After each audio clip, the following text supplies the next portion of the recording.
Battle Through the Heavens. By Heavenly Silkworm Potato. Kabanata 446. Pansamantalang tagumpay. Habang ang panandaliang pagkahilo sa kanyang isipan ay naglaho na parang kidlat, ang puso ni Su Xiao, na nakarecover, ay agad na humigpit ng kaunti. Malinaw na alam niya kung anong uri ng presyo ang kailangan niyang bayaran para sa pagiging absent-minded sa ganoong sandali. Hindi mali ang inaasahan niya. Sa paningin ni Xiaoyan, paano niya madaling iiwan ang ganitong uri ng pagbubukas? Sa makatuwid, sa sandaling nakabawi si Su Xiao, ang mga paa ni Xiaoyan ay humakbang mula sa lupa at isang malinaw na pagsabog ng enerhiya ang tumunog mula sa ilalim niya. Ang mga alon ng pag-atake ng enerhiya ay direktang yumanig sa lupa hanggang sa nabuo ang isang butas, humigit kumulang kalahating pulgada ang lalim.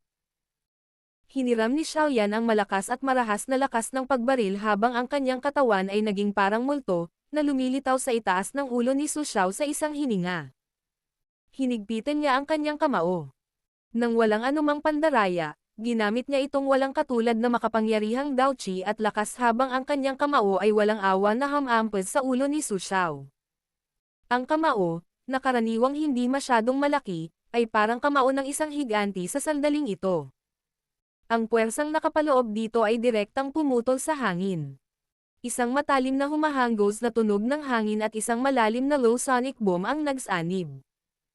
Ito ay tila sumabog sa loob ng mga puso ng mga tao, na naging sanhi ng mga tao na hindi makayanan ang takot na bumangon sa kanila dahil sa nakakatakot na kapangyarihan, na nagresulta sa kanilang takot na maglagay ng mga depensa.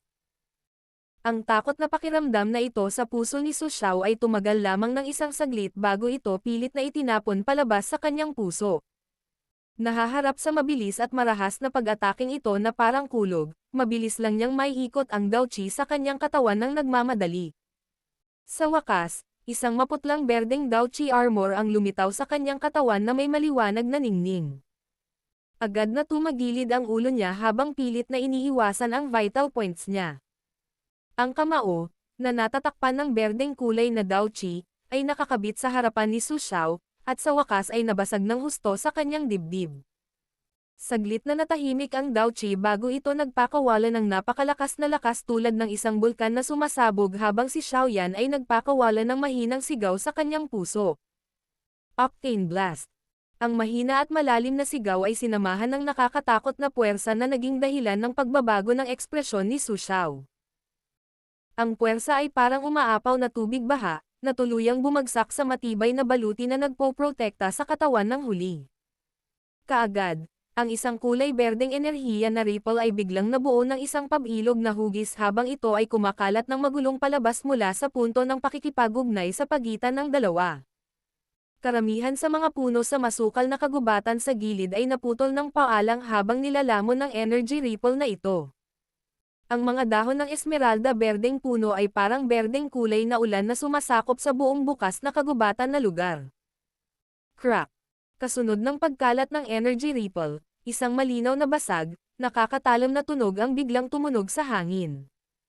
Sa refleksyon ng mga mata na puno ng gulat ni Su Xiao, makikita ng isang tao na maraming crack lines ang mabilis na kumakalat sa kanyang matigas na Daoqi armor. Sa isang segundo lang, natakpan ng mga crack lines ang buong armor. Sa wakas, ang Daoqi armor ay nabigla. Lumitaw ang isang basag na tunog habang ito ay nabasag sa kumikinang na mga tipak na lumutang sa kalangitan. Nahiwalay ito sa katawan ni Su Xiao, at tahimik na naging kawalan.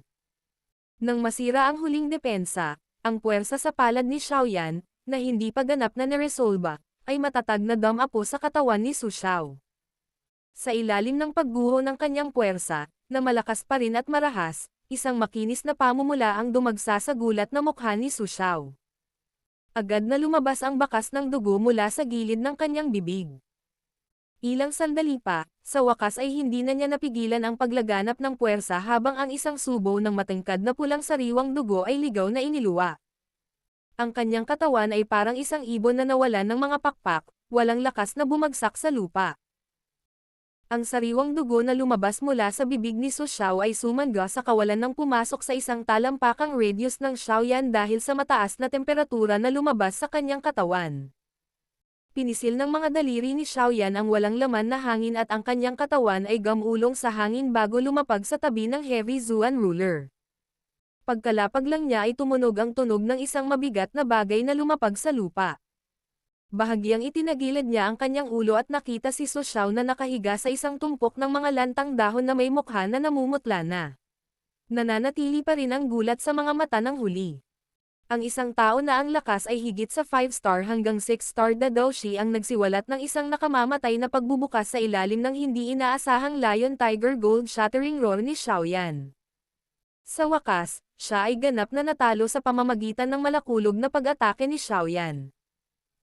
Ipinagpag ni Xiaoyan ang kanyang medyo manhid na kamao at muling hinawakan ng mahigpit ang hilt ng Heavy Zuan ruler sa kanyang palad. Ang kanyang titig ay may lamig na yelo habang tumatawid ito sa iba pang larangan ng digmaan, na nasa napakagulong pagkapatas pa rin. Biglang nagsalita ang malamig niyang boses. Natalo na si Su Xiao. Gusto mo pa bang magpatuloy? Ang biglaang sigaw ay umalangaw-ngaw sa tabi ng tainga ng lahat na parang sumasabog na kulog. Sa sandaling ito, agad na tumahimik ang magulong larangan ng digmaan.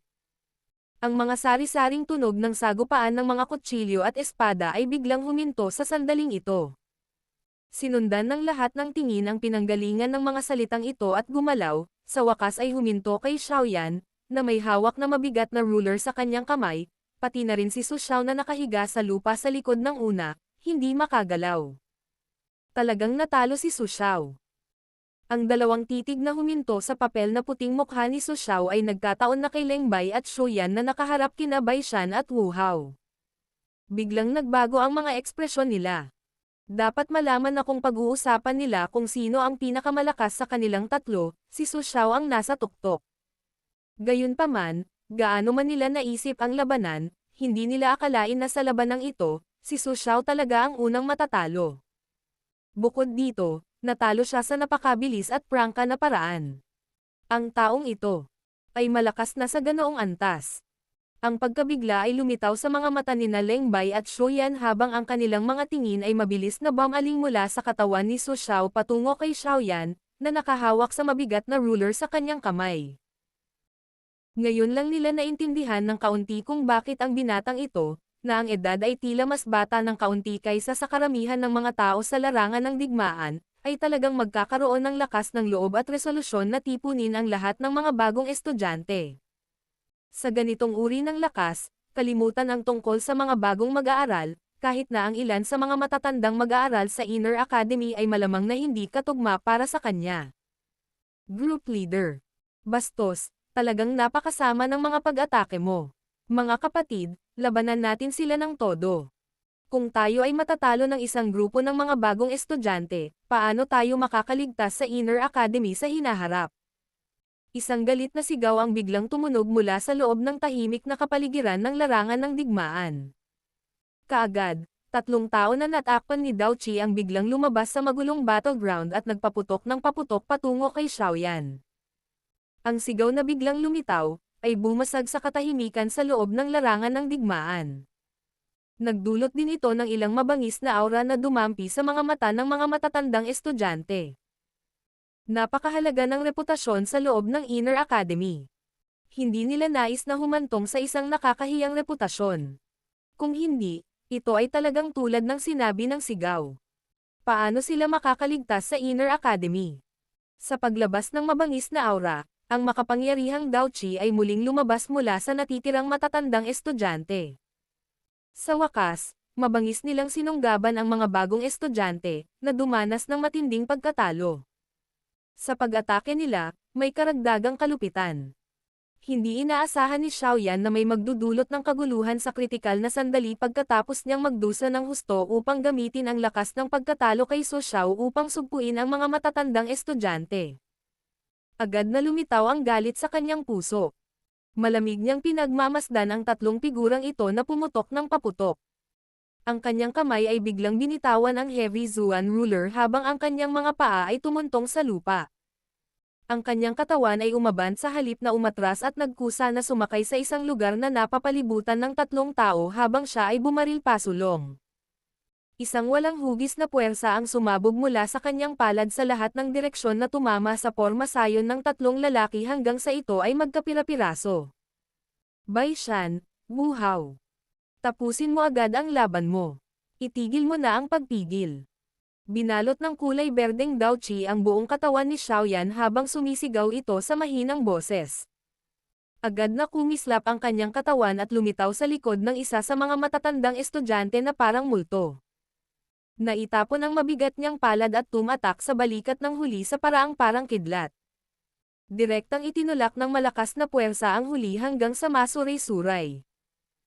Sa wakas, siya ay naging parang gumugulong na lang habang gamulong siya sa malayo bago siya kumatok sa isang puno ng kahoy at nawalan ng malay. Ang kasalukuyang Xiaoyan ay walang alinlangan na nagpakita ng kanyang karaniwang lakas sa pinakamataas na anyo nito. Nang humiwalay sa mga pagpigil ng Heavy Zuan Ruler, ang kanyang bilis ay kasing bilis ng isang anino. Ang iba pang dalawang nakatatandang estudyante ng Inner Academy ay maaari lamang umasa sa mga panginginig ng hangin sa kanilang paligid upang matukoy ang lokasyon ni Xiaoyan. Gayunpaman, malinaw na hindi sila sanay sa paggamit ng kakayahang ito upang makilala ang posisyon ni Xiaoyan.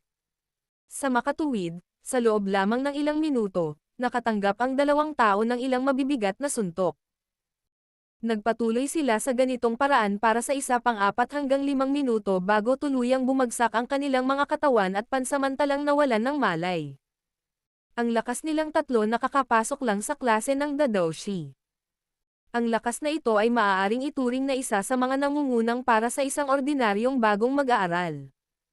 Gayunpaman, sa harap ni Xiaoyan, isang 6-star Dadoshi na may malawak na karanasan sa pakikipaglaban, hindi ito masyadong mahirap na tapusin ang mga ito. Talagang pambihira para sa kanilang tatlo ang umasa sa kanilang kooperasyon upang i-drag ito kasama si Xiaoyan ng medyo matagal. Bagamat ang lakas ng ibabaw ng Xiaoyan ay nasa paligid ng 6-star Dadoshi, dahil sa pagkarga niya ng napakabigat na Heavy Zuan Ruler sa mahabang panahon, ang kanyang bilis, lakas, at maging ang tibay, ay higit pa kaysa sa ordinaryong 6-star Dadoshi. Higit pa rito, pagkatapos na mahiwalay si Xiaoyan sa Heavy Zuan Ruler, kahit na hindi siya nagpakita ng anumang leksi ng Dao Techniques, ang kanyang bilis ay malamang nakaribal ng 7-star o kahit na 8-star Dadoshi. Siyempre, hindi taglay ni Xiaoyan ang ganoong uri ng agility Daochi na maaaring kumikislap at umiwas sa panahon ng labanan. Ang agility Dao Technique, na nakuha niya noon pa man, ay may mahusay na puwersa sa pag-atake kapag naglalakbay sa isang tuwid na linya. Gayunpaman, pagdating sa malapit na labanan, ito ay ganap na walang silbi. Bukod dito, hindi pa niya na-practice ang D-Class Agility Dao Technique na 3,000 Lightning Movement. Kaya naman, si Xiaoyan ay halos umasa sa kanyang sariling leksi upang makipaglaban sa kanyang mga kalaban. Kahit na ganito ang kaso, hindi pa rin nag-ukol ng labis na lakas si Xiaoyan sa pagtalo sa tatlong matatandang estudyante na kakapasok lang sa klase ng Dadoshi. Sa loob ng 10 minuto kung saan nasangkot si Xiaoyan sa tatlong mas matandang estudyante ng Inner Academy, ang iba pang tatlong battleground ay pumasok na rin sa pagtatapos ng laban. Halos walang pagkakaiba sa lakas ni Bai Shan at Leng Bai ngunit malinaw na ang Chi Method at Dao Techniques na ginamit noon ay mas mataas na grado kaysa sa huli. Bagamat mahirap tukuyin kung sino ang mas mahusay noong nagsimula silang lumaban sa simula, ang mga benepisyo ng isang mas mataas na Chi Method ay unti-unting nagpakita ng sarili sa sandaling ang labanan ay nagpapatuloy. Sa sandaling nagsimulang mamatla ang Dao Chi ni Leng Bai, si Bai Shan ay napuno pa rin ng Dao Chi. Matapos mabuhol ng ganito sa loob ng 1 pang 10 minuto, sa wakas ay umiling si Bai Shan at itinulak pabalik ang maputlang mukha na si Leng Bai matapos ipakita ang malakas na pag-ataking si Dao Chi na ginamit niya noong nakikipaglaban kay Xiaoyan sa qualifying competition. Sa sandaling umatras si Leng Bai, isang mahabang kulay pilak na sibat ang bumagsak sa hangin sa paraang parang kidlat.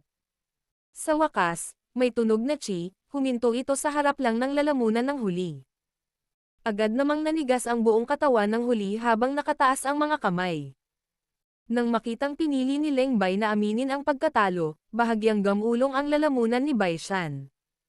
Ang mabilis niyang paghinga ay naging dahilan ng mabilis na pagtaas-baba ng kanyang dibdib. Ang mga butil ng pawis na tumutulo mula sa kanyang mukha ay nagpapahiwatig din na hindi siya nanalo sa labanang ito sa isang nakaka-relax na paraan. Battle Through the Heavens. Kabanata 447. Ang mangingisda ay sumusunod. Ang mahabang sibat na huminto sa harap ni Leng Bai ay hindi binawi. Napaangat ang sulok ng bibig ni Bai Shan nang masilayan niya ang medyo matigas na mukha ng kanyang kalaban. Bahagyang ibinaling niya ang kanyang ulo habang itinaas niya ang kanyang mga mata at itinapat iyon kay Xiaoyan. Nang makita niya si So Xiao at ang tatlong matatandang estudyante ng Inner Academy na nahulog sa gilid, ang pagmamataas sa gilid ng kanyang bibig ay unti-unting lumabo. Ang ilang lamig at inggit ay hindi maiwasang mag-flash sa kanyang mga mata. Ang siya, na may palalong ugali, ay talagang hindi gusto ang pakiramdam ng mahigpit na pinipigilan ng isang tao. Sa Outer Academy noong nakaraan, lubos niyang karapat-dapat na maging isa sa mga pinakanamumukuntanging tao doon, na tinatanggap ang magalang na mga tingin ng lahat ng mga estudyante. Ang ganitong uri ng paggamot ay biglang nasira pagkatapos ng hitsura ni Xiaoyan.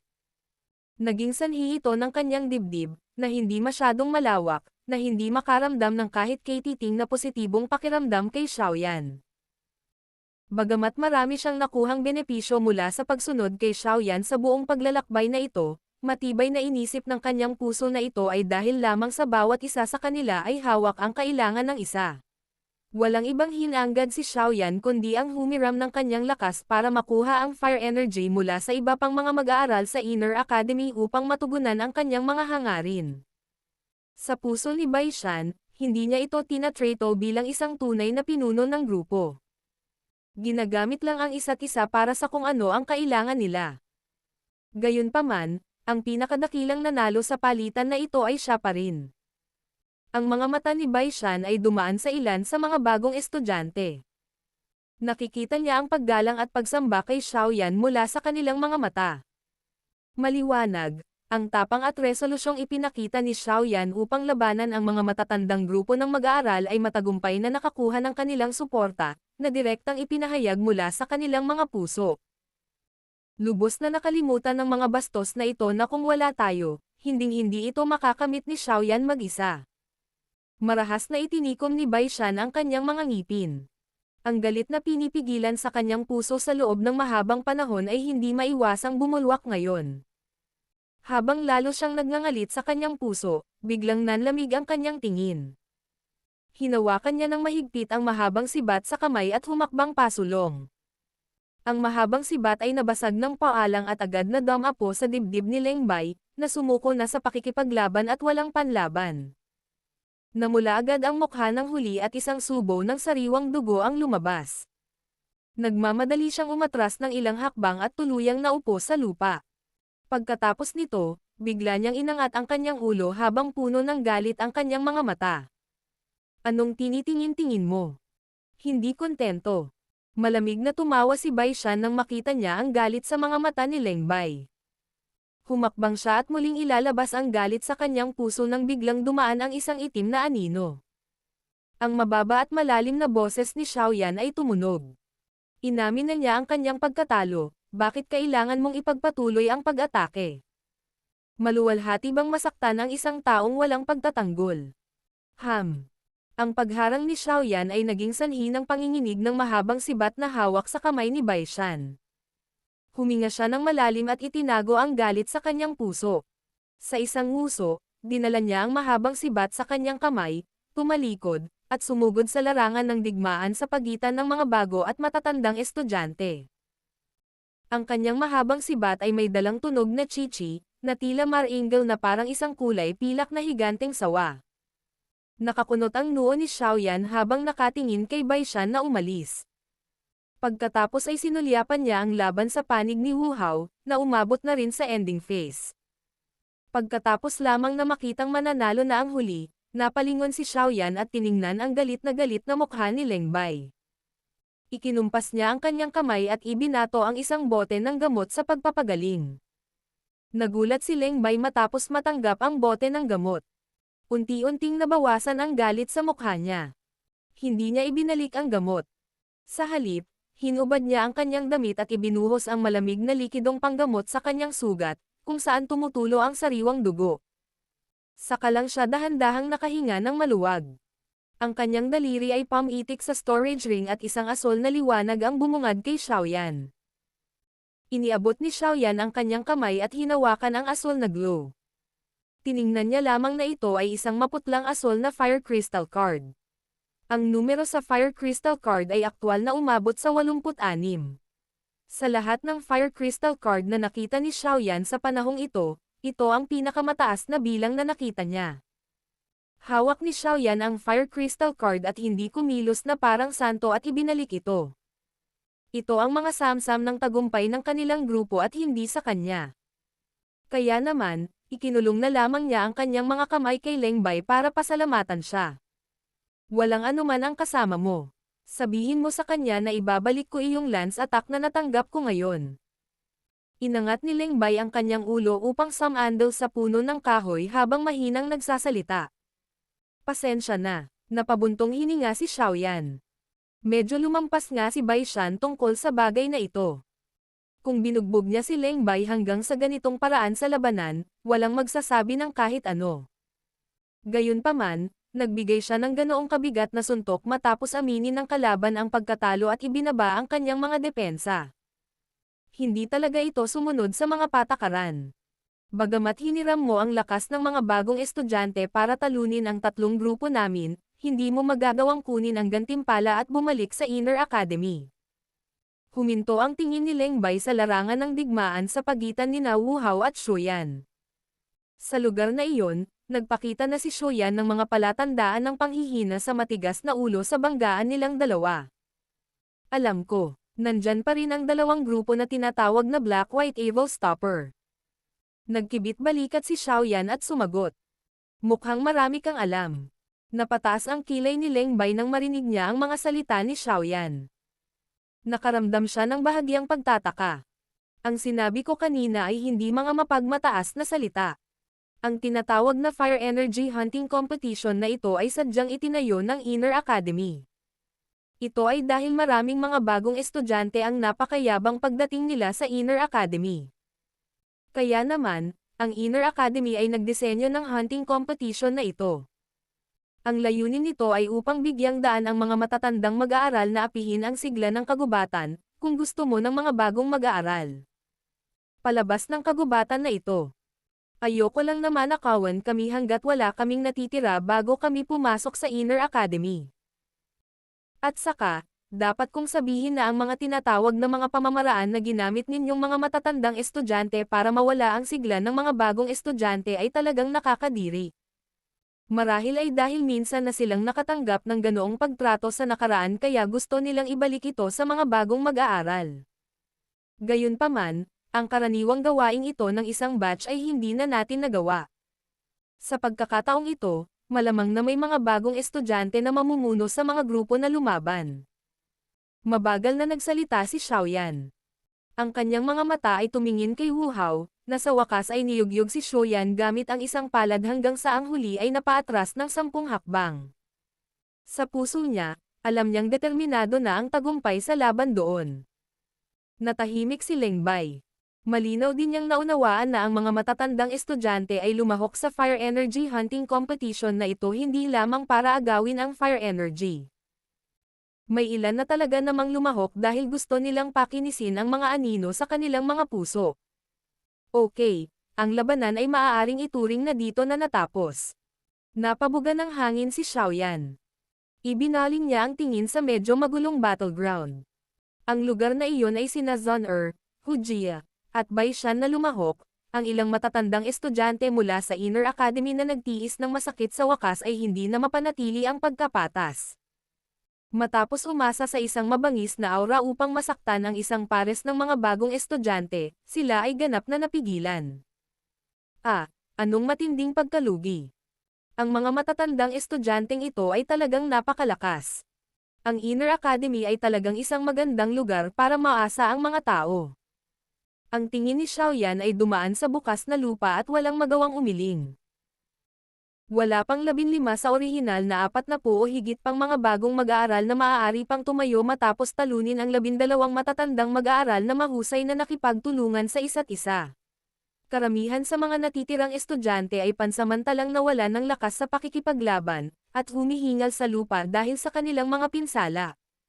Sa sandaling ang huling nakatatandang estudyante ay bumagsak sa lupa, isang masayang sigaw na naglalaman ng ilang sakit ay agad na tumunog sa bukas na lupa. Ang 10 dagdag na mga bagong mag-aaral, na makagalaw pa, ay hindi napigilan ang pagkabalisa sa kanilang mga puso habang sila ay nagpapalabas ng masayang tawa. Sa isang iglap, isang patong ng masayang kapaligiran ang kumalat sa orihinal na nakasusuklam na kapaligiran na dating hawak ng lupa. Hahaha. Lahat, tingnan mo muna ang iyong mga kasama. Ipahid sa kanila ang gamot na ito sa pagpapagaling. Dapat kolektahin ng mga natitira ang Fire Crystal Cards mula sa mga kamay ng matatandang estudyante. Dahil nakamit natin ang tagumpay, natural lang na simulan natin ang pamamahagi ng ating mga samsam. Itinaas ni Xiaoyan ang kanyang ulo para tingnan ang punong-puno ng pananabik na mga mukha ng mga bagong estudyante at ngumiti. Dahan-dahan siyang humakbang pasulong at naglabas ng isang malaking halaga ng healing medicine mula sa loob ng storage ring. Inilagay niya ito sa isang bato at nakangiti habang nagsasalita sa lahat. Oo, sa sandaling ito, karaniwang sinunod ng lahat ang utos ni Xiaoyan pagkatapos nitong mahusay na pagbabalik. Kaya naman, sabay-sabay na napasigaw ang lahat nang marinig nila ang kanyang mga salita at agad na ginawa ang kanyang iniutos. Sa isang iglap, ang bakanteng lupa ay muling naging abala. Ayos ka lang ba? Ngumiti si Xiaoyan at nagtanong nang makita niya sina Zhon'er, Hu Jie, at Wu Hao na naglalakad palapit sa kanya. Tumanggaw naman silang tatlo. Si Zhon'er at Hu Jie ay nagpakita pa rin ng maayos ngunit si Wu Hao ay humihingal. Maliwanag, ang matinding laban niya kay Xiaoyan kanina ay labis na naubos ang kanyang daoqi at pisikal na lakas. Tinapik ni Xiaoyan ang kanyang kamay sa kanyang storage ring at lumitaw ang isang maliit na bote ng jade. Bahagya siyang tumagilid at nagbuhos ng 3 energy recovery pills, na iniabot niya sa kanilang tatlo. Maaaring bigyang daan ka nitong mabilis na mabawi ang iyong daoqi. Kumain ka na, ngumiti si Zhon'er at tinanggap ang medicinal pill. Hindi siya nagdalawang isip kahit kaunti habang diretsyong itinapon iyon sa kanyang bibig. Sa kabilang banda, bahagyang nag-alinlangan sina Hu Jie at Wu Hao bago kumuha ng isa at mahinang nagpasalamat kay Xiaoyan. Walang ingat na ngumiti si Xiaoyan, itinaas ang kanyang ulo at hindi maiwasang mapabuntong hininga habang pinagmamasdan ang abalang pag-aalis. Nagawa na nilang ganap na tapusin ang 3 grupo. Susunod, hanggat binigyan sila ng isang araw upang magpahinga, maaari silang makasuhan laban sa tinatawag na Black-White Evil Stopper. May kakayahan talaga sila. Nagawa talaga nilang lunukan yung 3 matatandang grupo ng estudyante. 2 matandang lalaki sa tuktok ng isang puno sa loob ng malawak na dagat ng mga puno ay dahan-daang nagmulat ng kanilang mga mata. Nagpalitan sila ng tingin at umiling habang nagsasalita sila ng nakangiti at may pagtataka. Ang lakas ng batang iyon na tinatawag na Xiaoyan ay tila napakahusay. Talagang nagawa niyang talunin si Su Xiao ng napakabilis. Bagamat ginamit niya ang espesyal na epekto ng Sonic Dao Technique, ang kanyang malinaw na pag-atake at ang kanyang matalas na mga mata ay isang bagay na kahit na ang ilang matatandang estudyante sa Inner Academy ay hindi taglay. Puri ng isa sa matanda. Hihihi. Tama na. Marahil pagkatapos nitong hunting competition, dapat nating hayaan ang matandang Hogan na iyon na magpadala sa atin ng ilang impormasyon tungkol sa batang ito. Sa tingin ko, sa kanyang potensyal, maaari siyang makapasok sa nangungunang 10 ng strong rank ang pagkatapos sumailalim sa pagsasanay ng Inner Academy. Bahagyang tumango ang isa pang matanda at nakangiting nagsalita. Oo, bahagyang tumango ang matandang nagsalita kanina. Iniunat niya ang kanyang tamad na baywang at sinabing. Gayunpaman, malapit nang matapos ang swerte ng mga bagong estudyanteng ito. Ang Black-White Evil Stopper ngayong taon ay ilang matitibay na tao na madalas kumita ng fire energy sa loob ng fighting arena. Ano? Bago pa man tumunog ang lahat ng mga salita, bahagyang nagbago ang ekspresyon ng matanda. Isang gulat na boses ang lumabas sa kanyang bibig. Itinagilid niya ang kanyang ulo at nakipagpalitan ng tingin sa isa pang matandang lalaki bago sinabi sa gulat na boses. Yung 5 chi. Mabubuting tao. Talagang hindi inaasahan na may isang mangingisda na dumating para makipagtawaran habang nag-aaway ang sandpiper at ang mga tahong. Talagang karapat-dapat silang maging mga taong nagkakagulo sa loob ng sports arena. Napakatusong taktika. Napangiti si Xiaoyan habang nakatingin sa 15 maputlang asol na fire energy card sa kanyang mga kamay habang nakatayo sa bukas na kagubatan. Isang mahabang buntong hininga ang pinakawalan ng puso niya. Ito ay isang malaking acquisition. Itinaas ni Xiaoyan ang kanyang tingin at pinagmasdan ang mga bagong estudyante na nagninangas ang mga mata. Ngumiti siya at sinabing, "Susunod, maaari na tayong magsimulang ipamahagi ang ating mga samsam." Nang tumunog ang boses ni Xiaoyan, isang banyagang mahinang tawa ang biglang napalabas mula sa loob ng masukal na kagubatan ng walang anumang babala. Sa wakas, ang boses ay dahan-daang umalangaw-ngaw sa loob ng bakanteng lupa, na naging dahilan upang tumigas ang katawan ng lahat. Hindi ordinaryo ang mga bagong estudyante ngayong taon. Talagang nagawa nilang talunin ang lahat ng iba pang 8 mas matandang grupo ng mga mag-aaral ngunit maganda rin ito. Aalisin natin ang lahat ng fire energy sa iyong mga kamay. Ang puno ng ngiti na mukha ni Xiaoyan ay biglang tumigas.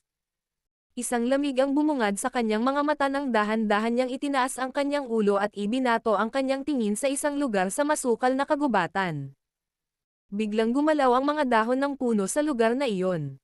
Kaagad, 5 figure, na ang buong katawan ay puno ng isang mabangis na chi, ang kumikislap at lumitaw sa itaas ng puno ng kahoy, tulad ng 5 hugis tao na magic beast. Tumingin sila sa mga tao sa bukas na lupa mula sa kanilang mataas na kinatatayuan. Battle Through the Heavens. Kabanata 448. Di inaasahang pagliko ng mga pangyayari. Nang makita ang 5 figure ng tao na lumitaw sa puno, ang mga mukha ng lahat na nasa bakanteng lupa ay biglang lumibot. Ang 5 tao na nakatayo sa puno ay nakasuot ng magarbong itim na damit.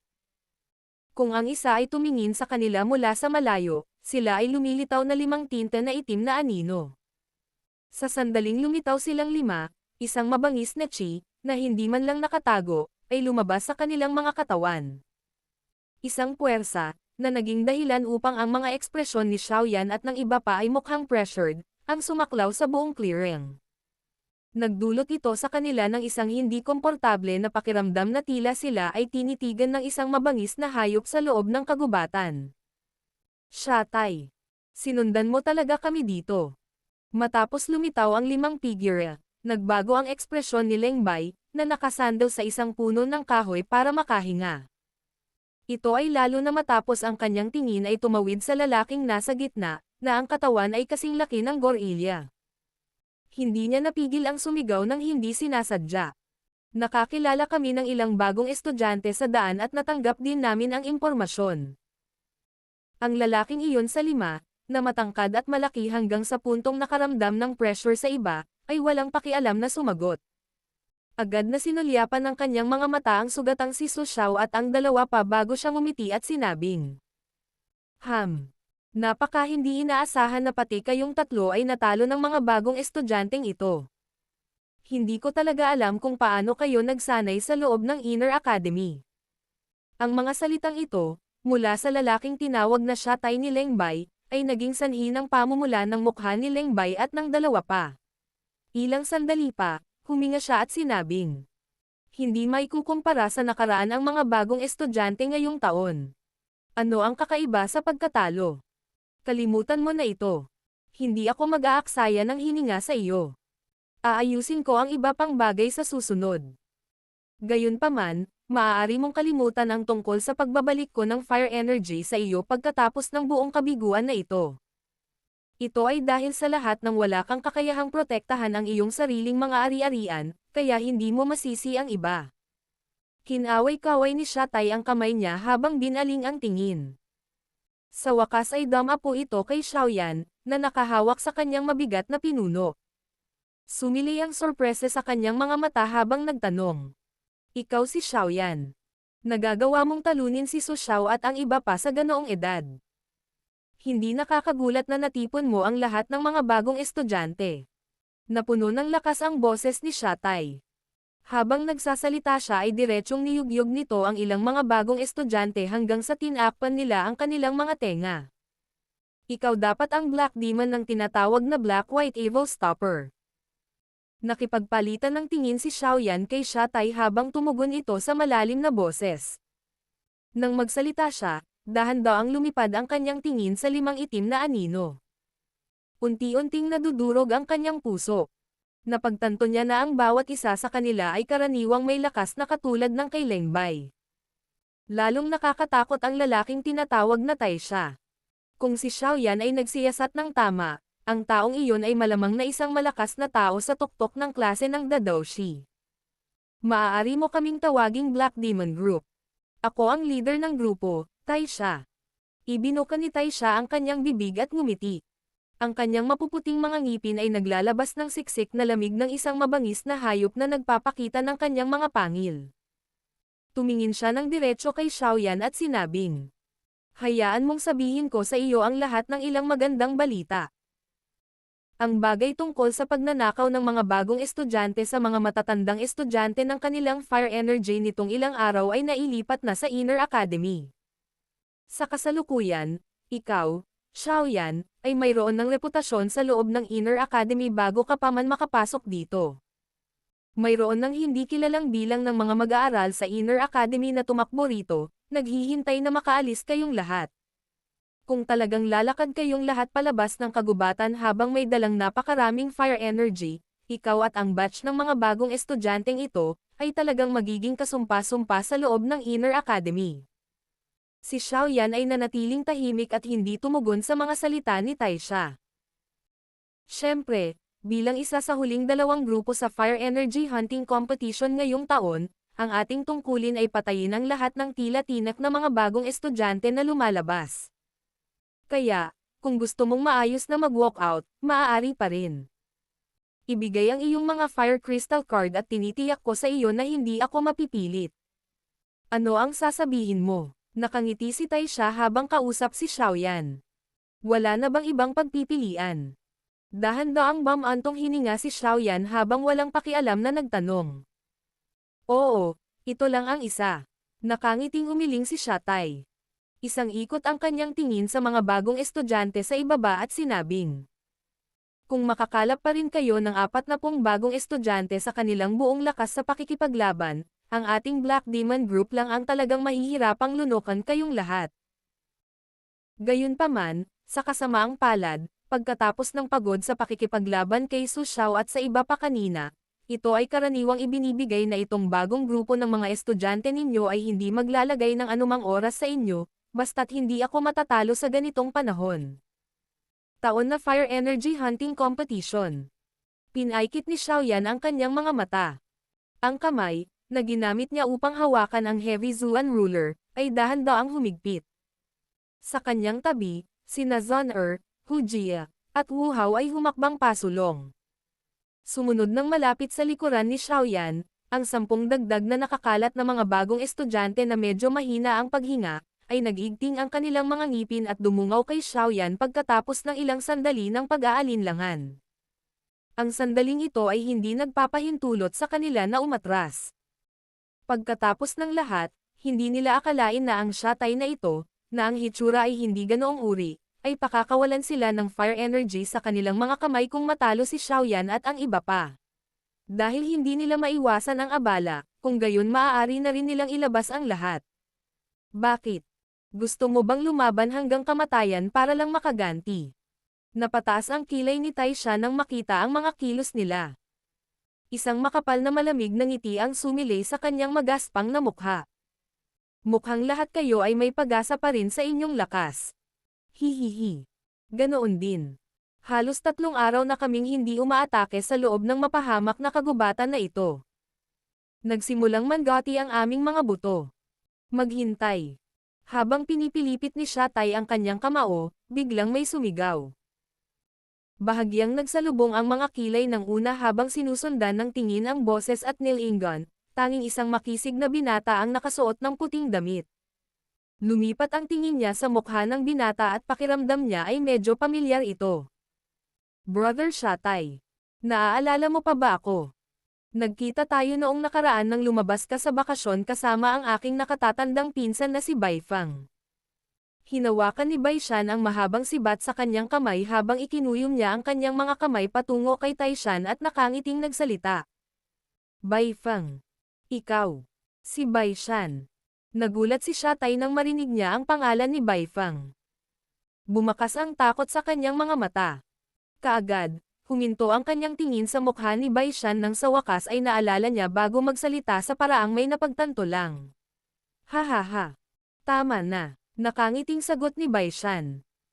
Sa wakas ay nakahinga siya ng maluwag nang marinig niyang binanggit ni Shatay ang kanyang pangalan. Kasali ka rin sa batch na ito ng mga bagong estudyante. Napatingin si Shatay sa kinatatayuan ni Bai Shan. Mukhang may naintindihan siya habang nagsasalita siya ng may malalim na kahulugan. Oo, ngumiti si Bai Shan ng alanganin at tumango. Inikat niya ang kanyang mga eyeballs at sinabing, Brother Tai Shan, iniisip ko kung dahil sa aking nakatatandang kapatid na lalaki kaya mo. Dahil sa mukha ni Bai Fang, natural na papayagan kitang umalis. Mayroon akong ilang relasyon sa kanya. Natural, hindi kita sasalakayin. Kinawayan ni Shatay ang kanyang kamay at ngumiti habang sumagot bago natapos ni Bai Shan ang kanyang pangungusap. Medyo napuruhan si Bai Shan nang siya ay nag-ambala ni Tai Sha. Hindi niya maiwasang makaramdam ng kaunting pag-aalinlangan matapos marinig ang mga salitang binitawan ng huli. Lumipat ang sulok ng kanyang tingin kay Xiaoyan at sa iba pa. May iniisip pa lang siyang sasabihin nang nagkataon na may nakita siyang kaunting lamig sa mga kilay ni Shatay. Agad na natakot ang kanyang puso. Bai Shan, kailangan mo lang alagaan ang sarili mo kahit anong mangyari. Bagamat ako ang pinuno ng grupo ng Black Demon Group, kailangan ko ring maging responsable sa aking mga kasama. Nabigyan ko na ng sapat na mukha si Bai Fang sa pamamagitan ng pagpapalam sa iyo. Kailangan mo ring umatras. Dahan-dahan ang sabi ni Shatay. Ang tono ng babala sa kanyang boses ay halatang halata. Bahagyang nagbago ang ekspresyon ni Bai Shan nang marinig niya ito. Agad siyang nakabawi ng mabilis at tumango. Sige, kailangan mong mabilis na umalis sa lugar na ito. Hindi mo kailangang mag-abala tungkol sa anumang iba pang mga bagay. Ikinaway ni Tai Sha ang kanyang mga kamay kay Bai Shan at nagutos. Bahagyang nag-alinlangan si Bai Shan nang marinig niya ito. Bai Shan, gusto mong maging deserter at tumakas. Si Hu Jia, na kanina pa malamig na nanunood sa gilid, ay agad na sumimangot habang malamig na sumigaw nang makita ang pag-aalinlangan ni Bai Shan. Itinuring akong deserter dahil lang hindi ako nakikipaglaban sa kalaban sa inyong lahat. Sa palagay mo ba ay isang grupo tayo? Sa pagitan natin ay isang pakikipag-ugnayan lamang sa isa't isa kung saan matatanggap natin ang kailangan natin. Bukod dito, ang pinakadakilang nanalo sa transaksyong ito ay si Xiaoyan pa rin. Ang iilan sa atin ay lumaban hanggang kamatayan at pagod na pagod, ngunit kinuha niya ang lahat ng magagandang bagay. Agad na nagalit si Bai Shan nang marinig niya ang malamig na pag-iyak ni Hu Jia. Hindi na niya napigilan ang selos at ayaw sa loob ng kanyang puso. Ikaw. Nagalit din si Hu Jia sa sagot ni Bai Shan. Kung wala ang pamumuno ni Xiaoyan, maaari ka bang umabot sa puntong ito? Kung ikaw lang mag-isa, matatalo ka ng kahit na sinong mas matandang grupo ng estudyante na nakilala mo. Nakaya mo bang tumayo kung nasaan ka ngayon na may halos 100 fire energy nang wala ang kanyang pamumuno? Hindi na kailangang sabihin pa. Dahil gusto na niyang umalis, hayaan mo na lang siya. Sa simula pa lang, itong grupo natin ay pansamantalang nabuo. Walang katibayan. Malaya nang umalis ang lahat. Maaaring hindi tayo matalo kahit wala siya. Si Xiaoyan, na nasa tabi ni Hu Jia, ay hinayla siya pabalik at mahinang nagsalita. Alam na niya na si Bai Shan ay labis na hindi nasisiyahan sa kanya. Maaga o huli ay magiging salot siya kung mapipilitin siyang manatili sa grupo. Ngayong gusto na niyang umalis mag-isa, mapapawi nito ang gulo para maging maingat si Xiaoyan laban sa kanya. Ngumuso si Hu Jia. Malamig niyang tiningnan si Bai Shan at hindi niya maiwasang makaramdam ng pagkasuklam sa kanyang puso. Bakit hindi niya nakita ang taong ito bilang tulad ng isang tao sa nakaraan? Ang tipo ng mga taong pinakahinamak niya ay ang mga taong tatakas sa huling sandali at iiwan ang kanilang mga kasama dahil sa takot sa tuwing may lumalapit na malakas na kalaban. Kung ikukumpara kay Bai Shan, biglang naramdaman ni Hu Jia na mas nakalulugod sa mata si Xiaoyan. Hindi bababasa, hindi pababayaan ng huli ang kanyang mga kasama sa isang krisis. Bahagyang itinaas ni Wu Hao ang kanyang ulo. May ilang panghahamak na nakapaloob sa mga mata na iyon na dati niyang tinitingnan kay Bai Shan. Sige, masusunod kayong lahat sa kanya. Hindi kayo sasama ng young master na ito. Ang mga mata ng mga bagong mag-aaral na iyon ay may katulad na hitsura ng paghamak. Nagdulot ito ng bahagyang pagkibot ng mukha ni Bai Shan. Tinitigan niya ng masama si Xiaoyan bago iwinagayway ang kanyang kamay. Ang kanyang katawan ay tumalon at kumislap sa isang sanga ng puno bago tuluyang pumasok sa kagubatan at naglaho. Walang pakialam na itinaas ni Xiaoyan ang kanyang ulo habang nakatingin sa kagubatan kung saan nawala si Bai Shan. Diretso ang tingin niya kay Taisha. Bagamat ang pag-alis ni Bai Shan ay naging sanhi ng matinding epekto ng kanilang lakas sa pakikipaglaban, imposible pa rin para sa kanya na basta na lamang ibigay ang fire energy. Sinabi ko na kanina na hindi makakarating ang kasama mo. Ang boses ni Bai Leng na naglalaman ng ilang panghahamak ay dahan-daang tumunog mula sa gilid. Nagkibit balikat si Xiaoyan ngunit hindi nagpahayag ng anumang opinyon. Aminin mo na lang ang pagkatalo. Ang grupo ni Taishan ay hindi natin may kukumpara. At saka, umalis na ang iyong kasama. Ang orihinal na mababang tsansa ng tagumpay ay dumanas ng malaking pagkatalo. Napabuntong hininga si Leng Bai. Bagamat alam ni Xiaoyan na totoo ang mga salita ni Leng Bai, hindi siya umalma kahit kaunti. Napangiti siya habang nakatingin ng diretso kay Taishan. Pagkaraan ng ilang sandali, isang mahinahon na boses ang naging sanhi ng medyo malamig na mga puso ng mga bagong estudyante na naroroon, mula sa resulta ng isang malakas na kalaban na lumitaw, na muling napuno ng apoy at layunin ng pakikipaglaban. Dahil natipon ko na ang lahat, natural na dapat nating dalhin sila upang matagumpay na makalabas. Gaano man kalakas ang kalaban, ako, si Xiaoyan, ay hindi uurong. Kaya, laban tayo. Battle through the heavens. Kabanata 449. Pakikipaglaban sa Black Demon Group.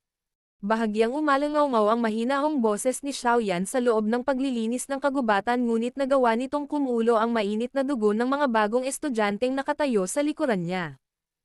Ang kanilang layunin sa pakikipaglaban ay lumundag sa kanilang mga dibdib. Hindi alintana kung sila ay nagtagumpay o nabigo, hanggat ginawa nila ang lahat at sinubukan, mayroon silang malinis na budi. Wala silang gaanong fire energy sa kanilang mga kamay at ito ay wala kahit na ito ay inagaw. Bukod dito, hindi makakapatay ang isa sa kompetisyon sa pangangaso na ito. Sa pinakamasama, sila ay itatapon sa lupa, ibig sabihin ay hindi sila magdurusa. Habang nag-iisip sila sa ganitong paraan sa loob ng kanilang mga puso, ang 15 bagong estudyante, na mabibigat ang paghinga ay nagtaas din ng kanilang mga ulo. Matindi nilang tinitigan si Shatay at ang 4 pang tao sa ibabaw ng mga puno, wala nang kahit katiting na takot sa kanilang mga puso. Hihihi. May gulugad ka. Dahil ganito ang kaso, subukan ng Black Demon Group ko at tingnan kung aling bahagi nitong bagong pangkat ng mag-aaral mo, na yumanig sa buong Inner Academy, ay hindi pangkaraniwan. Ang sorpresa ay sumilay sa mga mata ni Shatay habang tinitigan niya si Xiaoyan, na talagang walang kahit katiting na takot kapag kaharap ang isang malakas na grupo at nagawa pa niyang mag-ipon ng lakas ng loob sa puso ng ibang tao. Bahagya siyang tumango. Bagamat ang pagtutol ni Xiaoyan ay magdudulot sa kanya ng problema, siya, na nag-ulo sa Inner Academy Fighting Arena sa buong taon, ay nakadama ng paghanga sa mga ganitong uri ng mga taong matitigas ang ulo sa kaibuturan ng kanyang puso. Kahit papaano, ang ginawa ni Bai Shan na iniwan ang kanyang kasama at umalis kanina ay naiinis sa kanya. Siyempre, itatago lang niya ang mga salitang ito sa loob ng kanyang puso at hindi sasabihin ng malakas. Habang tumutunog ang sinabi ni Shatay. 5 malalakas na puwersa ang lumabas sa katawan ng 5 tao at binalot ang lugar. Ang matinding pressure ay naging sanhi ng bahagyang paglubog ng puso ng mga bagong mag-aaral, na napuno lamang ng layunin ng pakikipaglaban. Napabuga ng malalim na hangin si Xiaoyan nang maramdaman niya ang puwersang bumagsak. Nilinggan niya ang kanyang ulo at sinabi sa malalim na boses sa lahat. Mag-ingat kayong lahat. Hahawakan ko si Shatay. Senior Brother Xiaoyan, natatakot ako na ang Taisha na iyon ay mayroon ng isang paa sa Dowling class. Hindi masyadong malaki ang tsansa na manalo sa isang normal na laban. Gayunpaman, kung gusto mong lakasan ang lakas tulad ng ginawa mo sa qualifying competition, ang pinsala sa iyong katawan ay talagang masyadong malaki. Halos patayo ang mga kilay ni Zon habang nagsasalita siya sa paraang nag-aalala. Malinaw niyang naunawaan kung gaano kalubha ang pinsalang natamo ni Xiaoyan sa kanyang katawan pagkatapos niyang itaas ang kanyang lakas hanggang sa puntong makakalaban niya ang isang malakas na Dowling. Kung hindi siya sa swerte at nagkataon na tumaas ang kanyang lakas sa araw na iyon, malamang nakakailanganin niya ng halos kalahating buwan na oras para bumalik sa pinakamataas na kondisyon. Hihihi. Walang problema. Gagawin ko ang aking makakata na huwag piliting dagdagan ang lakas ko. Kaya ko pa naman siyang labanan sa pag-asa sa ibang bagay. Ikinaway ni Xiaoyan ang kanyang kamay. Malinaw din niyang naunawaan na habang ang Skyfire 3 Mysterious Change ay maaaring hayaan siyang itaas ang kanyang lakas hanggang sa punto kung saan makakalaban niya ang isang malakas na Dowling sa maikling panahon, ang biglaang ligaw na enerhiya na pumutok mula sa Heavenly Flame ay talagang nagdulot ng malaking pinsala sa loob ng kanyang katawan. Sa makatuwid, natural na hindi niya ito hawakan kung hindi niya kailangang gamitin ito. Bukod dito, kahit na hindi niya ginamit ang Skyfire 3 Mysterious Change, naniniwala siya na hindi siya matatalo ng mga kamay ni Shatay sa loob ng ilang palitan. Sa anumang kaso, dapat ka pa ring maging mas maingat.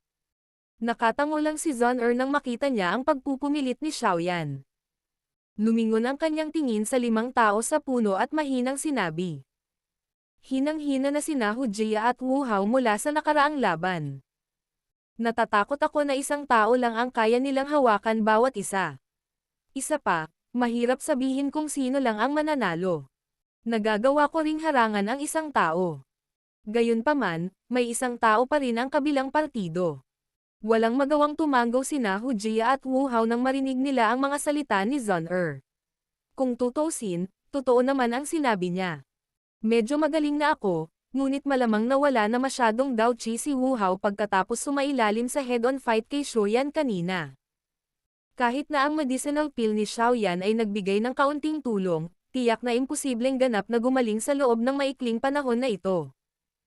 Bukod dito, ang kaunting kalaban natin sa pagkakataong ito ay hindi mas mahina kaysa kay Xiaoyan.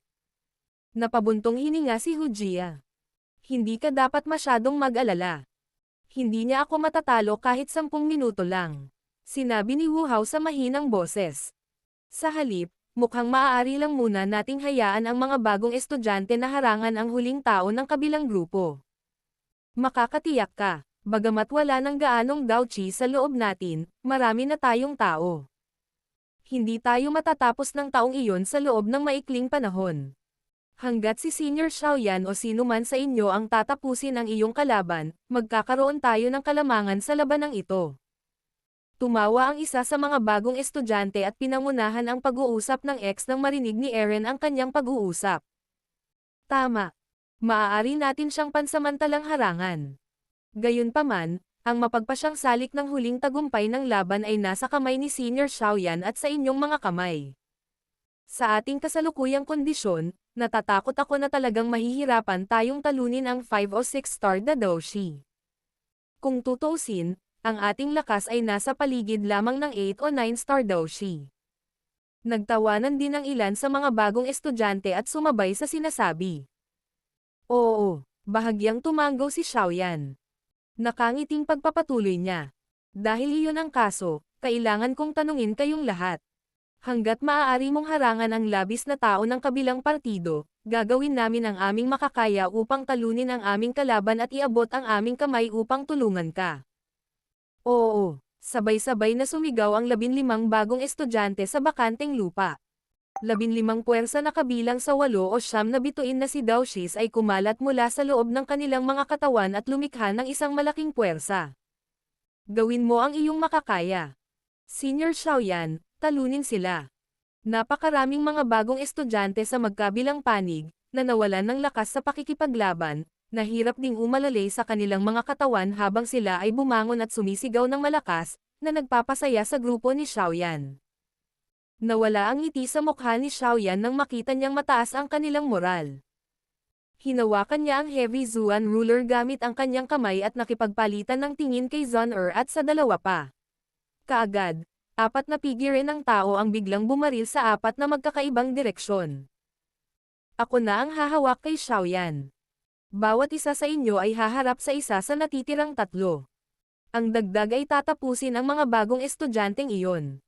Pagkatapos noon ay mabilis na magpalat ng target para tulungan ang iba. Ikinaway ni Shatay ang kanyang kamay at sumigaw sa mahinang boses nang kumalat ang 4 na tao at umatras. Oo, 4 na mababa at malalim na boses ang umalangaw-ngaw sa maayos na paraan. Habang tumutunog ang mga boses, 5 figure ng tao ang marahang humiwalay sa mga sanga ng puno at agad na naging mga itim na anino. Bumaba sila tulad ng mga paniki na naghahanap ng kanilang biktima sa madilim na gabi at sa loob ng 2 paghinga, ay lumitaw sa harap ni Xiaoyan at ang 3 iba pa na kumalat at umatras. Ang karagdagang tao ay parang meteorite habang siya ay direktang sumugod patungo sa 15 lalaking bagong grupo ng estudyante. Ang makapangyarihang Daochi ay agad na sumabog sa lahat ng direksyon. Ang mga paa ni Xiaoyan ay tumama ng husto sa lupa. Biglang huminto ang kanyang katawan na umaarangkada. Nanliit ang kanyang tingin habang nakatingin kay Shatay, na lumitaw sa kanyang harapan. Ang mahinang nangingibabaw na aura na ibinubuga mula sa matangkad, malakas at medyo naiibang tangkad ng katawan ng kabilang partido ay naging sanhi ng pagkunot ng noo ni Xiaoyan. Ang taong ito ay talagang isang malakas na kalaban. Magsisimula na ang laban. Hindi kita hahamakin anuman ang anumang dahilan. Ito ay dahil kapag ang isang tao ay nagtataglay ng ganitong uri ng pag-iisip, karaniwan nang hindi siya makakakuha ng anumang fire energy sa loob ng Inner Academy Fighting Arena. Bahagyang inikat ni Shatay ang kanyang leeg. Isang medyo dark golden colored na Daochi ang dahan-dahang lumabas mula sa loob ng kanyang katawan. Sa wakas, pinalibutan siya nito hanggang sa siya ay lumitaw na para siyang nililok mula sa metal, na naging sanhi ng kanyang hitsura na lumitaw na sobrang dominante. Gold Daochi. Ang taong ito ay talagang nagsasanay ng isang Daochi na katulad nito. Nagsalubong ang kilay ni Xiaoyan nang makita niya ang dark golden Daochi sa ibabaw ng katawan ni Shatay. Ang ganitong uri ng Daochi ay napakabihirang. Gayunpaman, ang lakas ng pag-atake at pagtatanggol nito ay napakalakas. Kung hindi dahil sa mga taong nagsasanay nitong Daochi na magkaroon ng ganoong kabagal na oras ng reaksyon, malamang na siya ay talagang magiging kalaban na magdulot ng matinding sakit ng ulo ng mga tao. Walang hawak na armas ang kamay ni Shatay. Maliwanag, siya ay isang malakas na tao na kabilang sa uri na gumamit ng malapit na labanan. Bahagyang naging maluwag ang ekspresyon ni Xiaoyan matapos matukoy ang paraan ng pag-atake ng kanyang kalaban. Nagkataon na kabilang din siya sa ganitong estilo. Kung sila ay maglalaban sa ganitong paraan, ito ay magbibigay daan sa lahat na ipamalas ang mga diskarte sa pakikipaglaban na kanyang pinagdadalubhasaan sa kanilang pinakamataas na potensyal. Ipinasok ni Xiaoyan ang heavy Zuan ruler sa kanyang kamay sa lupa at naramdaman na pagkatapos na iwan ng mabigat na pinuno ang kanyang kamay, ang makapangyarihang Daochi ay lumundag at dumaloy ng magulong sa kanyang katawan. Dahan-dahan siyang nagpakawala ng mahabang hininga nang bumangon ang kulay berdeng Daochi mula sa loob ng kanyang katawan. Kapag paminsan-minsan ay namimilipit ang Daochi, isang mahinang apoy na sideng ay kumikislap at lilito. Gayunpaman, pagkatapos lumitaw ang panla ng apoy, nawala ito sa isang flash. Sa makatuwid, napakahirap na matuklasan ito sa ilalim ng pabalat ng kulay berdeng Daochi. 6-star Daochi. Hindi katakatakang kaya mong matalo si Su Xiao. Sa ganitong uri ng lakas, maihahambing ka sa mga matatandang estudyante na nasa Inner Academy sa loob ng 1 taon. Nang maramdaman niya ang puwersang ibinubuga mula sa loob ng katawan ni Xiaoyan, biglang natauhan si Shatay at agad na nagsalita. Gayunpaman, sa antas na ito, magkakaroon pa rin ng kaunting kahirapan kung gusto mo akong talunin. Ibinuka ni Shatay ang kanyang bibig at ngumiti kay Xiaoyan. Ang kanyang mga kamay ay dahan-dahang nagbanggaan at talagang naglalabas ng malinaw na tunog ng metal na tumatama sa metal. Hindi natin malalaman hanggat hindi natin sinusubukan, hindi ba? Ngumiti nang walang pakialam si Xiaoyan. Dahan-daang dumaikit ang kanyang mga paa sa lupa habang bahagyang tahimik ang kanyang katawan. Agad naman siyang naging parang nakayuko nang biglang nanigas ang katawan niya. Kasunod ng paggalaw na ito, ang kanyang mga paa ay bumagsak sa lupa at isang kulay berdeng daochi ang lumabas mula sa kanyang mga paa. Habang tumunog ang malinaw na pagsabog ng enerhiya, ang katawan ni Xiaoyan ay naging malabong itim na anino. Sa isang iglap, nilapitan niya si Shatai. Nang makitang si Xiaoyan ay aktwal na nagpatibay ng malapitan na pakikipaglaban ng kamay sa kamay, isang malamig na ngiti ang itinaas sa mukha ni Shatai. Humigpit ang kanyang malaking kamao nang iurong niya ang kanyang kamay at inilabas ang kanyang siko. Ang madilim na gininto ang kulay na si Daochi ay mabilis na naipon. Sa wakas, marahas itong bumagsak sa itim na anino, na lumitaw na sa tabi niya sa paraang parang kidlat. Ang hangin na dinadala ng kanyang siko ay direktang pumutol sa hangin. Isang walang hugis na puwersa ang yumanig at nagdulot ng dalawang malalim na peklat na 2 pulgada ang lalim sa lupa ilang talampakan ang layo. Hindi nagbago ang mukha ni Xiaoyan nang maramdaman niya ang malakas na hanging humahampas sa kanyang ulo. Ang kanyang kamay ay biglang tumaas at ang isang kulay berdeng layer ng enerhiya ay mabilis na nagsalubong upang takpan ang kanyang kamao. Sa wakas, nabangga niya ang siko ni Shatai. Bang! Isang mababa at malalim na tunog ang umalangaw-ngaw mula sa epic enter ng kontak. Ang malakas na puwersa na dumagsa mula sa kanyang kamao ay bahagyang idiniin si Xiaoyan pababa. Gayunpaman, nanatiling walang pakialam ang kanyang ekspresyon. Ang kanyang kaliwang kamay ay nakalahad sa paraang parang kidlat at biglang huminto ng halos isang talampakan na ito mula sa dibdib ni Shatai. Kaagad, isang walang hugis na puwersa ang bumulwak sa lahat ng direksyon. Fire Palm.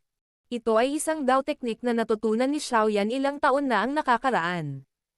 Sa kanyang kasalukuyang lakas, ang puwersang bumulwak noong ginamit niya ang Fire Palm na ito ay sapat na para itagilid ang isang Dadoshi hanggang sa masugatan ang huli.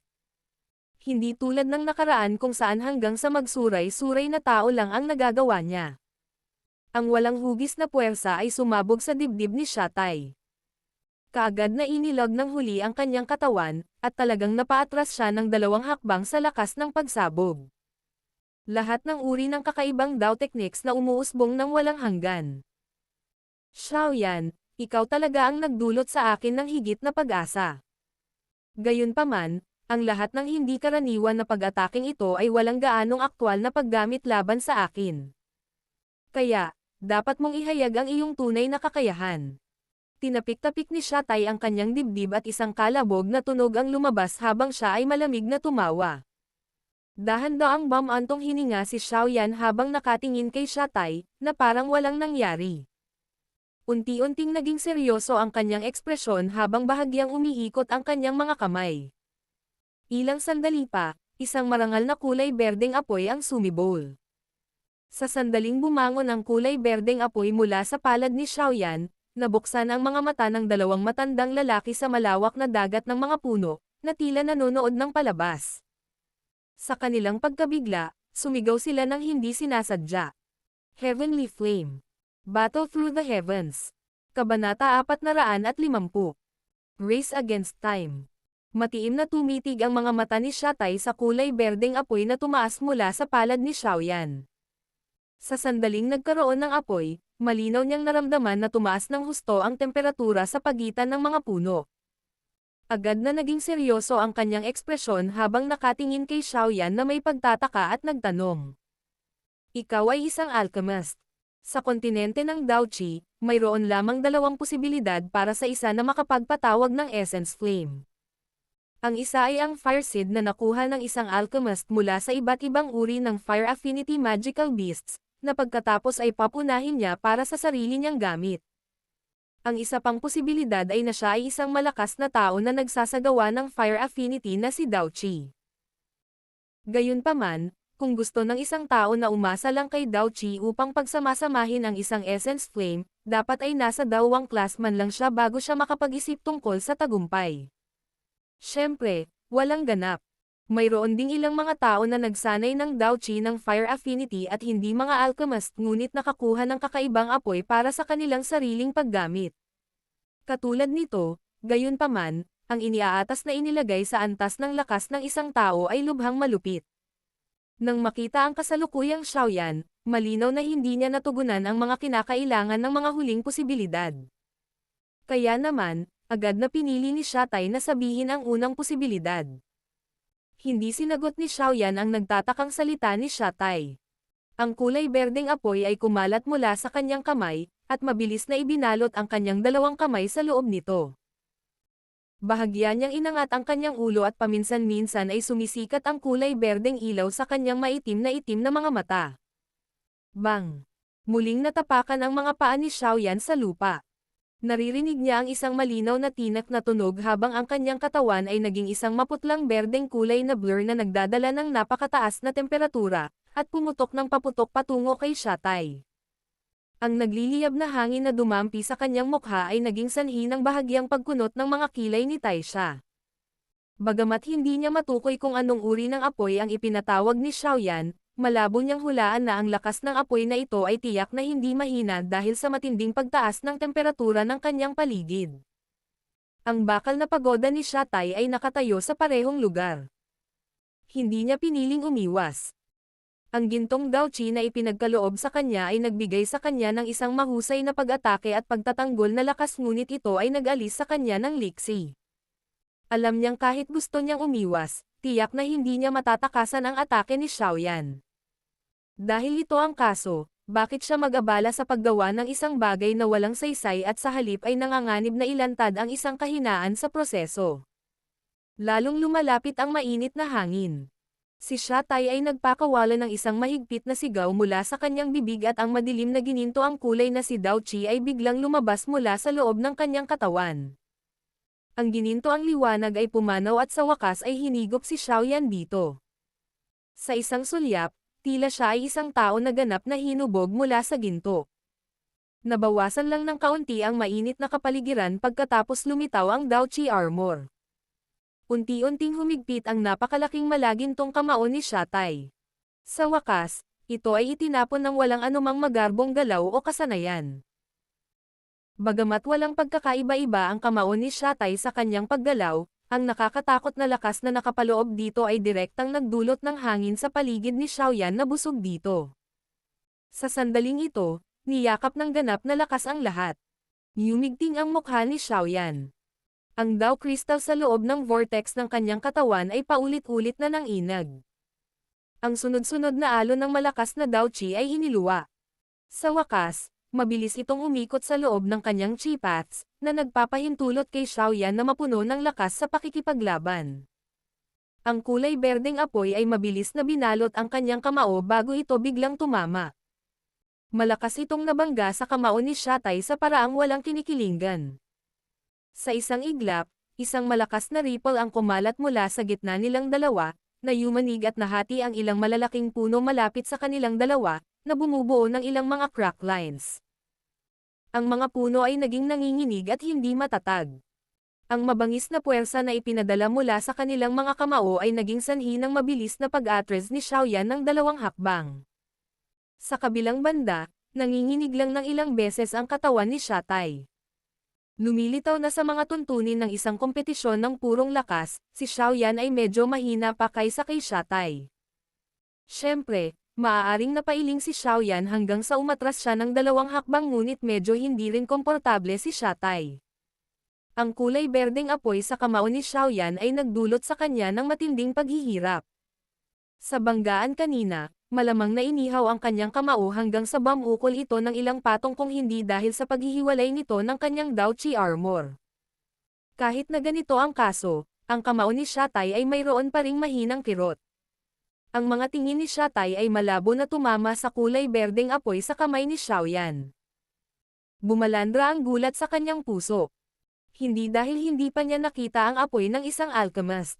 Nakipag-away pa siya sa ilan sa mga estudyante mula sa Alchemist Department sa fighting arena ngunit ang apoy na ipinatawag ng mga estudyanteng iyon ay hindi makasira sa kanyang Dao Qi armor at maging dahilan para makaramdam siya ng kaunting pinsala.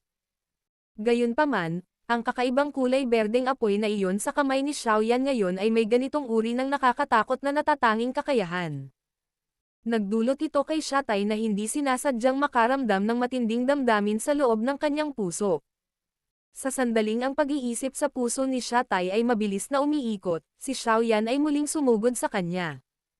Sa pagkakataong ito, gayunpaman, sumuko siya sa pagkakaroon ng ulo sa mga banggaan. Sa halip, sinimulan niyang gamitin ang bentahe ng kanyang liksi at paulit-ulit na kumikislap sa katawan ni Shatay na parang multo.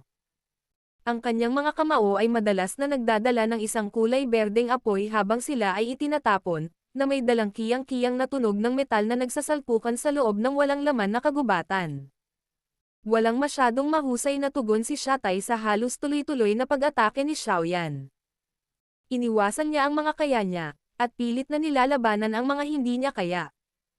Paminsan-minsan, winuwagayway niya ang kanyang mabibigat na kamao at ang pakiramdam ng mas mabigat na puwersa dito ay naging dahilan upang si Xiaoyan ay walang pagpipilian kundi ang umatras upang iwasan ito.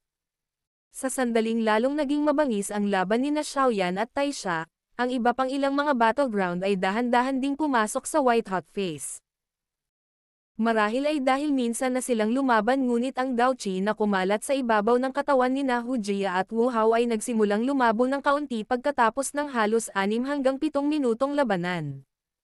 Si Hu Jia ay mas mahusay ng kaunti ngunit ang lakas, bilis, kakayahan ng pag-iwas, at iba pa ni Wu Hao ay hangina ng malaki dahil sa panghihina ng kanyang Daoqi na nagresulta sa kanyang simulang supulan sa isang hindi magandang posisyon ng kanyang kalaban mula sa Black Demon Group. Kung hindi dahil sa napakalakas ng pamatay na aura sa mga pag-atake ni Wu Hao at ang miyembro ng Black Demon Group ay medyo natatakot na masugatan ng malubha, malamang na mas mahirap ang laban ni Wu Hao. Kung ikukumpara sa 2 taong ito na bawat isa ay nasa isang medyo dehado na sitwasyon, si Zun ay ganap na kabaligtaran. Pumutok ang gintong liwanag mula sa kanyang mga palad. Ang kanyang katawan ay kasing elegante na parang tipak ng magaan na usok habang ang bilis ng kanyang pag-atake ay napakabilis na nagdulot ito ng maraming after images. Marahil ay dahil malinaw niyang naiintindihan na hindi magtatagal sina Wu Hao at Hu Jia. Sa makatuwid, wala siyang iniisip na panatilihin ang kanyang lakas. Paminsan-minsan, siya ay nagpapakita ng makapangyarihang Dao techniques, na pinipilit ang kanyang kalaban pabalik hanggang sa ang huli ay nasa mahihirap na lugar. Kung hindi dahil sa kanyang mayamang karanasan sa pakikipaglaban, malamang na itong malas na miyembro ng Black Demon Group ang unang matatalo. Sa labas ng 3 larangang ito, naroon ang pinakamagulong larangan ng digmaan. Iyon ay kung saan 15 bagong estudyante ang nakikipaglaban sa huling miyembro ng Black Demon Group. Bagamat napakaraming bagong estudyante, ang 15 sa kanila ay may iba't ibang dami ng pinsala dahil sa kanilang pakikipaglaban sa 3 grupo na pinamumunuan ni Su Xiao kanina. Natural na imposible para sa kanila na makakuha ng tagumpay ngayong nakilala nila ang isang malakas na tao na ang lakas ay nasa paligid ng antas na 5-star na Daoshi. Kaya naman, sa wala pang 10 minuto, 5 sa 15 bagong estudyante ang nasugatan ng miyembro ng Black Demon Group na iyon at nag-withdraw. Ang natitirang 10 ay maaari lamang umasa sa kanilang pakikipagtulungan sa isa't isa upang halos hindi manatili. Gayunpaman, malinaw na ang kooperasyon sa pagitan nila ay hindi masyadong maganda. Kaya naman, bawat 2 hanggang 3 minuto, ang kanilang kalaban ay makakahanap ng pagbubukas at masusugatan ang isa sa kanila hanggang sa pansamantalang mawalan sila ng kakayahang magpatuloy sa pakikipaglaban. Sa 5 larangan ng digmaan sa walang laman na lupaing ito, ang kay Hu Jia, Wu Hao, at ang mga bagong estudyante ay nasa hindi magandang sitwasyon. Sa pamamagitan ng pag-asa sa kanyang Heavenly Flame, nagawang makipaglaban ni Xiaoyan kay Shatay saglit. Gayunpaman, kung hindi siya gumamit ng isang mapagpasyang pag-atake, malinaw na imposible para sa kanya na makakuha ng tagumpay. Kaya naman, sa 5 larangan ng digmaan, si Zun lamang ang nasa kumpletong kalamangan. Sa kasalukuyang larangan ng digmaan, alinmang panig ang unang makapagpapalaya ng dagdag na pares ng mga kamay ay napakahalaga. Hanggat mayroong isang tao na maaaring talunin ang kanilang kalaban ng mas maaga ng kalahating minuto kaysa sa iba, ang labanang ito ay marahil ay mabilis na ituturo ang indicator ng tagumpay sa panig na iyon. Naunawaan ng lahat ng naruroon sa larangan ng digmaan, kabilang ang lahat ng mga bagong estudyanteng hindi kalahok, sa puntong ito. Kaya naman, ang kanilang mga titig ay lahat ng matatag na nakatitig sa battleground ni Wu Hao at Zon-Er. Ito ay dahil ang dalawang lugar na ito ang magiging dalawang larangan ng digmaan kung saan sila ang unang makakamit ang tagumpay o ang unang matatalo. Ang kulay dugong Daochi na kumakalat sa buong katawan ni Wu Hao ay lalong lumalabo. Maliwanag, ang Daochi ni Wu Hao ay nagsimula nang pumasok sa entablado kung saan malapit na itong masunog. Noong nakipag-away siya kay Shoyan kanina, naubos niya lahat ng lakas niya. Ngayon kailangan niyang sumailalim sa ganitong uri ng labanan na may mataas na halaga. Halos hindi na siya makatagal kahit na naubos na niya ang energy recovery pill ni Xiaoyan kanina. Ang kulay dugong mabigat na espada sa kanyang kamay ay marahas na tumama sa kalaban. Gayunpaman, ang kanyang kasalukuyang antas ng lakas at bilis ay nagbigay daan sa kalaban na madaling makaiwas dito. Ang katawan ng huli ay kumislap at lumitaw sa kaliwang bahagi ni Wu Hao. Ang kutsilyo sa kanyang kamay ay nagdala ng isang matalim na puwersa habang ito ay tumama sa pulso ni Wu Hao. Kaagad, ang kulay dugong espada ni Wu Hao ay umalis sa kanyang kamay. Isang malamig na tawa ang pinakawalan ng miyembro ng Black Demon Group. Tinapal ng Daochi ang kanyang mga kamay at agad niyang hinampas ng malakas ang dibdib ni Wu Hao. Nang makita ang momentum na ito, malamang na si Wu Hao ang unang matatalo kung siya ay tatamaan. Sa ilalim ng pokus ng lahat, ang kanyang kamao ay lalong naging malapit kay Wu Hao. Gayunpaman, nang malapit ng damapo ang kanyang kamao sa katawan ni Wu Hao, biglang nanlaki ang mga mata ng medyo kulay abo na madilim na mukha na si Wu Hao. Dalawang linya ng dugo ang umagos mula sa kanyang ilong. Isang mayamang pagpatay na aura ang lumabas sa kanyang katawan na para bang bigla na lang nasagasaan ang pangalawang hangin bago siya bumagsak. Isang mahina at malalim na dagandong ang umalangaw-ngaw mula sa kanyang lalamunan. Ang orihinal na madilim at maputlang kulay na Daochi ay muling naging maliwanag na pula. Hinigpitan niya ang kanyang kamao at bigla itong ibinato ng mabangis. Bang! Habang magkadikit ang magkabilang kamao, walang humpay na umalangaw-ngaw ang mahinang tunog sa bukas na lupa. Ang mga balikat ni Wu Hao ay nanginginig ng husto habang ang miyembro ng Black Demon Group ay nagpakawala ng mahinang ungol. Isang sinulid ng dugo ang damaloy mula sa sulok ng bibig ng huli. Napaatras siya ng ilang hakbang habang dumudulas sa lupa bago niya napatatag ang kanyang katawan. Pag-angat ng ulo, tiningnan niya ang mas maputlang mukha ni Wu Hao na may halong pagkabigla at galit. Maliwanag, si Wu Hao ay nagpakita ng isang tiyak na secret technique na magpapasobra sa kanyang lakas upang ang ganoong lakas ay biglang sumabog ng mas maaga. Gayunpaman, nang makita ang kulay sa mukha ni Wu Hao, tila hindi na magagamit ng kasalukuyang kanya ang ganitong uri ng secret technique para ma-overdraw ang kanyang lakas sa pangalawang pagkakataon. Nakita ng miyembro ng Black Demon Group na naubusan na ng singaw si Wu Hao at agad na bumantong hininga. Pilit niyang pinigilan ang mga sugat sa kanyang katawan nang ang kanyang katawan ay naging isang itim na anino na muling bumaril patungo kay Wu Hao. Bang! Nang siya ay nasa 5 metro lamang mula sa Wu Hao, isang itim na anino ang biglang bumaril. Naalarma ang miyembro ng Black Demon Group na iyon. Ang kanyang forward charging body ay huminto at agad na nagsimulang magmadaling umatras ng 2 hakbang. Habang siya ay umatras, ang itim na anino ay mabigat na damapo sa lupa. Nagbago ang ekspresyon ng miyembro ng Black Demon Group na iyon. Ang itim na anino na ito ay talagang ang taong nakipag-away kay Zon-Er kanina. Isang matinding ekspresyon ang bumungad sa kanyang puso. Nagmamadali niyang ibinaling ang kanyang ulo upang tingnan, ngunit nakita niya ang isang dalagang nakasuot ng berdeng walang pakialam na nakatayo sa tabi ni Wu Hao. Binalot ng gintong liwanag ang palad niya. Tumusok ang mga mata nito hanggang sa medyo pilit. Kalokohan.